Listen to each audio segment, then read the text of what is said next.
10वीं के बाद में साइंस विषय ले लिया तो एक होड़ सी चलती है कि मेरा बालक भी उसी प्रकार का विषय ले, मेरा बालक भी जबरदस्ती जो उसकी क्षमता है या नहीं है जबरदस्ती फिर मेडिकल की शिक्षा के लिए ट्रेनिंग कर देते हैं, इंजीनियरिंग की पढ़ाई के लिए उसे भेजते हैं। जबकि आप खुद देखें, महसूस करें थोड़ा सा अपने घर के वातावरण को देखें, अगर इन बच्चों की जो प्रतिभा है, जैसे ये बच्चा खुद करना चाहता है, अगर उसी दिशा में इन्हें हम ट्रेनिंग करेंगे तो बहुत अच्छा परिणाम निश्चित रूप से देगा, आपका भी नाम रोशन करेगा, देश और समाज का भी नाम रोशन करेगा। क्योंकि आप घरों में जब टेलीविजन धारावाहिक देखती है तो कोई घटना घटित होती है तो सबसे पहले जब पुलिस वहां पहुंचती है तो ये काम वो करती है। तो नाटकों को जब आप देख रहे देखना कि पुलिस सबसे पहले पहुंचकर वहां के फिंगरप्रिंट उठाती है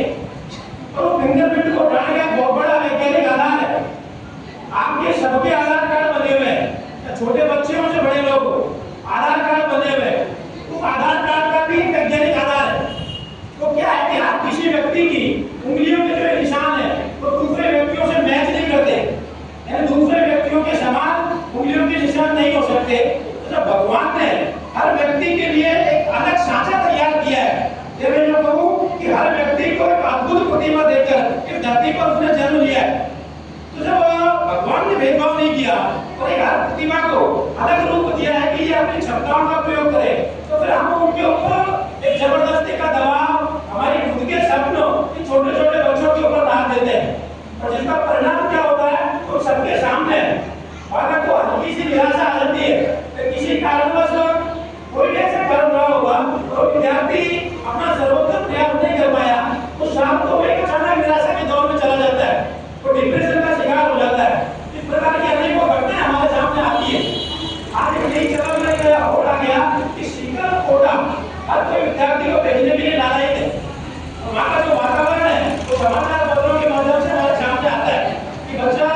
किसी कारण से सिलेक्शन नहीं हो पाया नीट में या आईआईटी में सिलेक्शन नहीं हो पाया तो निराशा के माहौल में चला जाता है। तो डिप्रेशन के कारण या तो वो बच्चा अपना जीवन समाप्त कर देता है या एक तरीके से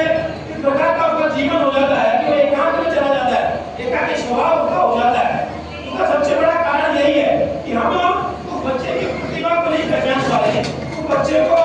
जो करना चाहता है तो नहीं करने देना चाह रहे और उसे जबरदस्ती एक सांचे में डालने का प्रयास करते हैं। मनुष्य को सांचे में नहीं डाला जा सकता क्योंकि एक ऐसी भी प्रतिभा है, हर कोई की सोचने की क्षमता अलग है, हर कोई का विचार करने का स्वभाव अलग है, हर कोई की क्षमता अलग है। तो मेरा आपसे विनम्र आग्रह है कि इन्हें स्वतंत्र रूप से जो ये करना चाहते हैं वो इन्हें करने देना चाहिए। आप थोड़ा सा गौर करेंगे, जब आपका डिप्रेशन में चला जाता है तो फिर किस प्रकार से हम वापस उस स्वभाव में लिया है तो है देश और समाज के काम आ सके। मैं इन सभी प्रतिभाओं से भी आग्रह के समक्ष भी एक बात करना चाहता हूँ। एक दृश्य आप लोग देखना, विशेषकर विद्यार्थियों से आग्रह है कि जो छोटी सी असफलता को ही जीवन का आधार मान लेते हैं, निराशा में चले जाते हैं,